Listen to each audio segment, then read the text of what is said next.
Police खोला छाड़ी देइची आ अभियुक्त खुल्लम खुल्ला बुलुचंती। बिंझारपुर पुलिस रो पारिबापणी आबे हाटरे पड़ी डांडरे गडुची। भयरे पीड़ितंक परिवार थिबा बेले पुलिस रो कार्यानुष्ठान सुन, जहा फलरे भयरे गाँ को आसुनांती पीड़ित।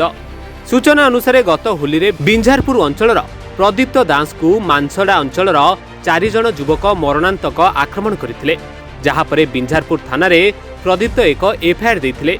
थाना रे केस नंबर 106/2025 रे एक मामला रुजु करा जायतिला। पूर्वरु एही अभियुक्तक नाम रे बिंझारपुर थाना रे केस रहिछि।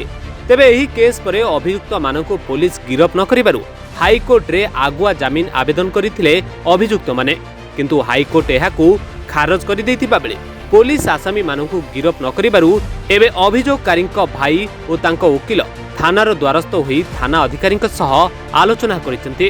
मोर भाई सान भाई की किछि लोक मासड़ा ग्राम पंचायत ब्लॉक छकठारे किछि लोक दुर्बृत्त ताको मरात्मक अस्त्र रे आक्रमण करथिले। ए होली दिन ए केसटी हेतिला, से संगबद्ध भाव में आक्रमण करथिले। आमे आसिक एफआईआर करथिले, सान भाई आसिक एफआईआर करथिले, आमे सब एफआईआर करथिलु। एफआईआर कला परे हाईकोर्ट भी से माने से जे व्यक्ति करिचे सब कांड से निर्दिष्ट दोषी माने से गोटे आसामी कहले न चले, तार नारे दुनिया एलिगेशन। आमर हाईकोर्ट भी ताकू रिजेक्ट करथिले, से ताको बेल आवेदन को एसडीएम कोर्ट रे ताकू मासे भीतर ये करियाथिले। पुलिस काहा चापरे काहा बलरे ये करचंदी। मो भाई ती आसिनी गाँ को ये करिकी सेमाने जे तू कहिचन जे जीवन मार देबे धमक देइचंदी। मोर भी जीवन प्रति ये अछि सेमाने कहिचंदी। पुलिस कार्यानुष्ठान किछि नाही, पुलिस हाथ बांधी रहिछि 3 मास हे गेलानी, किछि ये नाही। से सान भाई आस्तिला पचारि बुझिया पई जे कोन हेछि भाई सार अरेस्ट करले कि नाही, किछि नाही। से कहले कि आउ तमे कोन मर्डर, से तुमको मर्डर कर दउछि ए केस रे कोन अछि। आउ पॉलिटिकल प्रेशर भी रही, एमाने भी पैसा नहीं हाथ जो माने आसामी जो माने दंडित 108 जो नॉन बेबल दफा जोटा कि आमर हाईकोर्ट रे जज ताकू खारज करचंती। ता परे भी से आसामी आसिक एठी थाना सामना रे आसिक लोक कहि जाउची कि कोन मोर थाना रे कर देबे।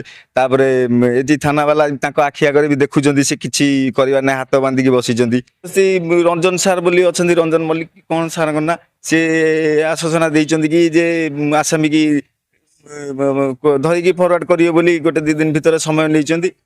एडवोकेट सतीश भाई आज प्रीतिदीप्त दास जे भिक्टिम अच्छे घटनार सी भाई जी आसिक मो पाखे कहले जे मो भाई भुवनेश्वर रु जाजपुर को बिंझारपुर को आसी पारने, जेहेतु गोटे घटना तांकर घटी भिक्टिम क्षेत्र में भिक्टिम को आपण प्रीतिदीप्त दास को 4 जण अपराधी दिलीप कुमार बेहेरा, संजय बेहेरा, सौम्य रंजन बेहेरा, श्याम बेहेरा, ये 4 जण अपराधी भिक्टिम को एवं तांका भाई मानू प्रचुर परिमाण रे मद्यपान करी तांकु आपणकर एठी आपण मासड़ा बजार तांकु मारधर करथिले।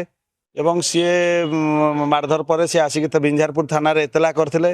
बिंझारपुर थाना केस को रजिस्ट्रेशन करथिले, किंतु बिंझारपुर जे सेतबेले जे आयो थिले तांकर दायित्वहीनता जोगु एवं तांकर कोनोसी मालाफाड़ इंटेंशन रहिथिबा जोगु सी तांकर अरेस्ट कलेनी, अपराधी के अरेस्ट कलेनी, जहाँ पीड़ित परिवार पक्षर अभियोग करा जाउछि। एवं पीड़ित परिवार कहवा कथा जे हाईकोर्ट रे जेहेतु बेल आपणकर जे अपराधी माने बेल अप्लाई करथिले, तांका अपराधी मानकर बेल एंटीसिपेटरी बेल हाईकोर्ट नामंजूर करछंती।